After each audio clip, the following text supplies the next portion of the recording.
जब भी आप कोई अंडर कंस्ट्रक्शन घर खरीदते हो तो हर कोई यही बोलता है कि अगर प्रोजेक्ट रेरा रजिस्टर्ड है तो वो सेफ़ है। लेकिन इसके बावजूद बिल्डर्स डिफ़ॉल्ट करते हैं और प्रोजेक्ट डिले होते हैं। तो कोई ये कैसे फिगर आउट करे कि कौन सा प्रोजेक्ट सेफ़ है इन्वेस्टमेंट करने के लिए? वैसे रियल एस्टेट में कोई भी प्रोजेक्ट 100% सेफ़ नहीं होता, लेकिन अगर आप रेरा डॉक्यूमेंट्स को अच्छे से स्टडी करो तो एटलीस्ट आपको ये पता चल जाएगा कि कौन सा प्रोजेक्ट रिस्की है, अनसेफ है इन्वेस्टमेंट करने के लिए। तो आज मैं आपके साथ शेयर करूंगा कि आप रेरा डॉक्यूमेंट को कैसे स्टडी कर सकते हो और कैसे आप एक प्रोजेक्ट के रेड फ्लैग्स को, इश्यूज को अर्ली आइडेंटिफाई कर सकते हो। तो शुरू करते हैं आज का वीडियो। अब सबसे पहला क्वेश्चन आता है कि ये डिटेल्स आपको चेक कहाँ करनी है। तो आपको अपने स्टेट के रेरा वेबसाइट के रजिस्टर्ड प्रोजेक्ट्स के पेज पे जाना होगा। अब कुछ स्टेट्स की वेबसाइट पे ये सारे रजिस्टर्ड प्रोजेक्ट्स की लिस्ट एक साथ आ जाती है और इनमें से फिर आप अपना स्पेसिफिक प्रोजेक्ट सर्च कर सकते हो। लेकिन कुछ स्टेट्स के केस में यहाँ पे सिर्फ एक सर्च इंजन आता है जहाँ पे आप या तो प्रोजेक्ट का रेरा नंबर या तो डेवलपर का नाम या तो प्रोजेक्ट के नाम से स्पेसिफिक प्रोजेक्ट को सर्च कर सकते हो। अब फॉर एग्जांपल अगर आप गुड़गांव के प्रोजेक्ट को सर्च कर रहे हो तो आप हरियाणा रेरा की वेबसाइट पे जाओगे तो वहाँ पे रजिस्टर्ड प्रोजेक्ट्स की पूरी लिस्ट आपको एक साथ दिखाई देगी। लेकिन अगर आप महाराष्ट्र में प्रोजेक्ट ढूंढ रहे हो तो महारेरा की वेबसाइट पे आपको एक सर्च इंजन दिखाई देता है जहाँ पे आपको स्पेसिफिक डिटेल्स डालनी पड़ेंगी, जैसे डेवलपर का नाम, तो उस डेवलपर के सारे प्रोजेक्ट्स आपको एक साथ दिख जाएंगे। एनीवेज अगर आप किसी भी स्टेट के रेरा वेबसाइट पे जाओगे तो वहाँ पे रजिस्टर्ड प्रोजेक्ट्स का पेज कुछ ऐसा ही दिखाई देगा। एक बार आप रजिस्टर्ड प्रोजेक्ट्स के पेज पे आ गए तो यहाँ पे आपको उस प्रोजेक्ट से रिलेटेड दो डॉक्यूमेंट दिखाई देंगे।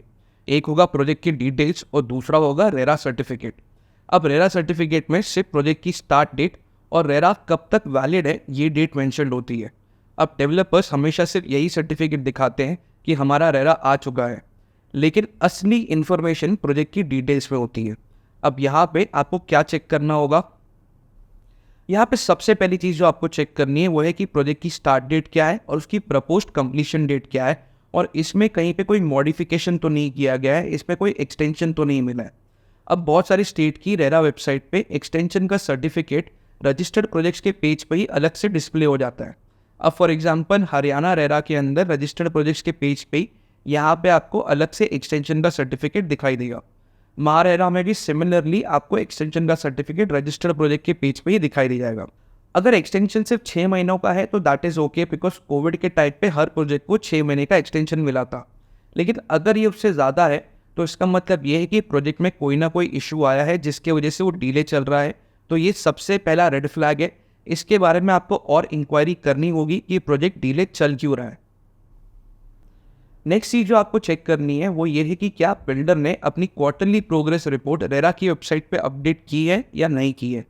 अब एज पर रेरा रूल्स हर बिल्डर को अपने प्रोजेक्ट की क्वार्टरली प्रोग्रेस की एक रिपोर्ट बना के रेरा की वेबसाइट पे अपडेट करना होगा। अब एक बिल्डर सिर्फ 2 ही केसेस में अपनी क्वार्टरली रिपोर्ट सबमिट नहीं करेगा।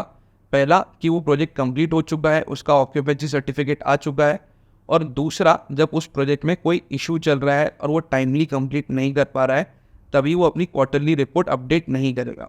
अब अगर क्वार्टरली रिपोर्ट अपडेटेड नहीं है तो ये एक बहुत बड़ा रेड फ्लैग है। अब फॉर एग्जांपल अगर आप हरियाणा रेरा के रजिस्टर्ड प्रोजेक्ट्स का पेज देखोगे तो यहाँ पे आपको फ्लैश हो जाएगा कि बिल्डर ने क्वार्टरली रिपोर्ट अपडेट की है या नहीं की है। सिमिलरली अगर आप महारेरा की वेबसाइट देखोगे तो वहाँ पे आपको डेट लिखी आती है कि आखिरी बार बिल्डर ने अपनी रिपोर्ट कब सबमिट की थी। अब लास्ट अपडेट डेट सिर्फ इतना बताता है कि इस डेट पे बिल्डर ने कुछ तो अपडेट किया था। लेकिन अगर आप एक अंडर कंस्ट्रक्शन प्रोजेक्ट ले रहे हो तो आपको प्रोजेक्ट की साइट पे, एक्चुअल साइट पे जाना अलाउड नहीं होता। तो इसीलिए आपको कभी ये पता नहीं चलता कि एक्चुअली काम हुआ कितना है। आप सिर्फ दूर से, बाहर से देख के ये अंदाज़ा लगाते हो कि इतना परसेंटेज काम हो चुका होगा। तो इसीलिए नेक्स्ट चीज़ जो आपको प्रोजेक्ट डिटेल्स के पेज पे चेक करनी चाहिए वो है कंस्ट्रक्शन स्टेटस, मतलब कितना परसेंटेज काम हो चुका है। इससे आपको आइडिया आएगा कि क्या प्रोजेक्ट टाइम पे कंप्लीट हो पाएगा या नहीं हो पाएगा।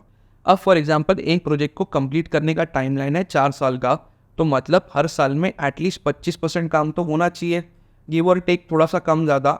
लेकिन अगर बहुत बड़ा वेरिएशन है इसका मतलब प्रोजेक्ट के अंदर कुछ तो प्रॉब्लम चल रहा है। नेक्स्ट आपको चेक करना है कि क्या प्रोजेक्ट पे कोई लीगल केस तो नहीं चल रहा। ये इन्फॉर्मेशन भी आपको प्रोजेक्ट डिटेल्स के पेज पे मिल जाएगी, और इसका स्टेटस क्या चल रहा है ये भी इन्फॉर्मेशन आपको यही मिल जाएगी। इसके बेसिस पे आप डिसाइड कर सकते हो कि क्या केस बहुत सीरियस है, नहीं सीरियस है, आपको इन्वेस्ट करना चाहिए या फिर ये बहुत रिस्की है। इसके अलावा अगर कस्टमर ने बिल्डर के अगेंस्ट रेरा में जाके कोई कंप्लेंट फाइल की है तो उसकी डिटेल्स भी यहाँ पे अवेलेबल होंगी। अब यूजुअली हर प्रोजेक्ट के अंदर कस्टमर्स को बिल्डर के अगेंस्ट कुछ ना कुछ इश्यूज तो होते ही हैं, लेकिन बहुत ही कम कस्टमर्स होते हैं जो रेरा तक जाके कंप्लेंट फाइल करेंगे। अगर रेरा में जाके कंप्लेंट फाइल की है तो मतलब कोई डेफिनेटली बड़ा इशू है। अगर कोई एक तो कंप्लेंट है तो आप उसकी डिटेल्स को पढ़िए, उसको समझिए कि कंप्लेंट किसके रिलेटेड है। लेकिन अगर काफ़ी सारी कंप्लेंट्स हैं तो इसका मतलब ये है कि प्रोजेक्ट में डेफिनेटली कोई बड़ा इशू है, इसीलिए काफ़ी सारे लोग उसके अगेंस्ट कंप्लेंट कर रहे हैं। नेक्स्ट चीज़ जो आपको चेक करनी चाहिए वो ये है कि प्रोजेक्ट के कितने प्रमोटर्स हैं। ये एक बहुत ही इंपॉर्टेंट पैरामीटर है। बहुत बार एक बिल्डर किसी और लैंड ओनर के साथ मिलके कोलैबोरेशन में एक प्रोजेक्ट बनाता है। अब अगर कोई एक या दो लैंड ओनर है तो ठीक है, लेकिन अगर मल्टीपल लैंड ओनर्स हैं तो ये प्रोजेक्ट बहुत ही रिस्की हो जाता है, क्योंकि अगर किसी भी एक लैंड ओनर के साथ कोई डिस्प्यूट हो गया और फ्यूचर में उसने केस फाइल कर दिया तो ये प्रोजेक्ट बहुत ही लंबे समय के लिए फंस सकता है। तो ऐसे प्रोजेक्ट्स को आइडियली अवॉइड करना चाहिए। लास्ट एंड फाइनल चीज़ जो आपको चेक करनी चाहिए वो है डेवलपर के बाकी प्रोजेक्ट की डिटेल्स। जब आप रजिस्टर्ड प्रोजेक्ट के पेज पे जाते हो तो वहाँ पे आपको बिल्डर के बाकी प्रोजेक्ट्स भी दिखाई देंगे। अब आपको एटलीस्ट उसके कुछ लेटेस्ट प्रोजेक्ट्स को चेक करना चाहिए कि वहाँ पे कोई पैटर्न तो नहीं बन रहा है। मतलब मैक्सिमम प्रोजेक्ट्स के अंदर एक्सटेंशन लिया गया है, या फिर बहुत सारे प्रोजेक्ट्स के अंदर कुछ ना कुछ लीगल केसेस चल रहे हैं, या फिर मैक्सिमम प्रोजेक्ट्स में कस्टमर की कंप्लेंट है रेरा के अंदर। अगर ऐसा कोई पैटर्न बन रहा है तो मतलब ये बिल्डर का ट्रैक रिकॉर्ड ही खराब है, इसके हर प्रोजेक्ट में कुछ ना कुछ इशू आते हैं, तो ऐसे बिल्डर्स को अवॉइड करना चाहिए। आई होप आपको आज का वीडियो हेल्पफुल लगा होगा। अगर पसंद आया है तो प्लीज़ इसे लाइक करो, अपने फ्रेंड्स, फैमिली, कलीग के साथ में शेयर करो।